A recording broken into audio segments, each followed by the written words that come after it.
आणि त्याच्यामध्ये विचार पण आहे. वाचून नाही, नाचून नाही तर वाचून करायचं. हा, गाणंही व्हायरल होतंय आणि करायलाच पाहिजे.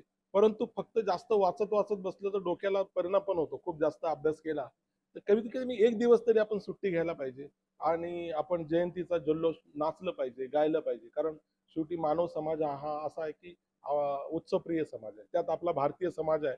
हा इतके उत्सव आहेत की आपल्याकडे सण म्हणजे दिवाळी असते, नवरात्री असते, दसरा असतो, त्याच्यानंतर नाताळ असतो, नवीन वर्ष असतं, पारसी सीझन आहे, शिखांचा हे असतं. इतके आपण उत्सव करतो आणि मग फक्त 14 एप्रिललाच सगळ्यांनी शांत राहायचं असं न करता तोही दिवस आपण सगळ्यांनी सेलिब्रेट केला पाहिजे आणि बाकीचे दिवस मात्र आपण वाचलं पाहिजे.